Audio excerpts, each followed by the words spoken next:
বিশ্বকাপে খেলার জন্য বাংলাদেশের সমীকরণ ওয়ানডে র্যাঙ্কিংয়ের শীর্ষ ৮ দল সরাসরি ২০২৭ বিশ্বকাপে প্রবেশের সুযোগ পাবে।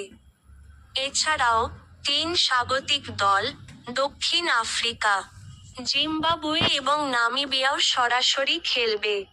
দক্ষিণ আফ্রিকা যদি র্যাঙ্কিংয়ের শীর্ষ ৮ দলের মধ্যে থাকে, তাহলে শীর্ষ ৯টি দল সরাসরি প্রবেশের সুযোগ পাবে।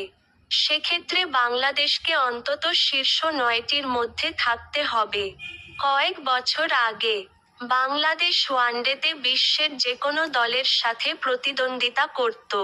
৫০ ওভারের ক্রিকেটে টাইগারদের জয়ের হারও অন্য দুটি ফরম্যাটের তুলনায় বেশি ছিল।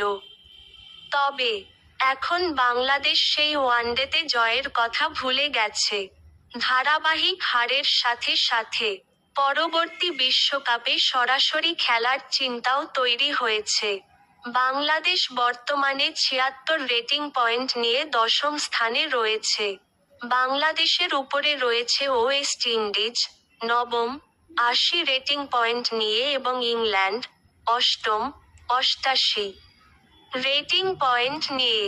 যদিও ইংল্যান্ডকে ছাড়িয়ে যাওয়া বেশ কঠিন, তবুও ওয়েস্ট ইন্ডিজকে ছাড়িয়ে যাওয়া সম্ভব।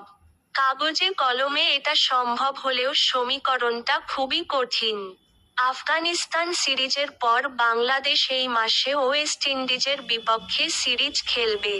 ৩ ম্যাচের এই ওয়ানডে সিরিজে যদি তারা হোয়াইটওয়াশ করতে পারে, তাহলে বাংলাদেশ ক্যারিবীয়দের ছাড়িয়ে নবম স্থানে উঠে আসবে। সেক্ষেত্রে বিশ্বকাপে সরাসরি খেলার সম্ভাবনা উল্লেখযোগ্যভাবে বৃদ্ধি পাবে।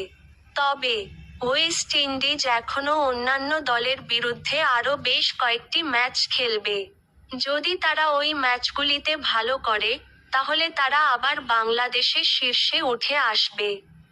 তাই, যদিও এখনই নিশ্চিতভাবে কিছু বলা যাচ্ছে না, ওয়েস্ট ইন্ডিজ সিরিজ উভয় দলের জন্যই বেশ গুরুত্বপূর্ণ।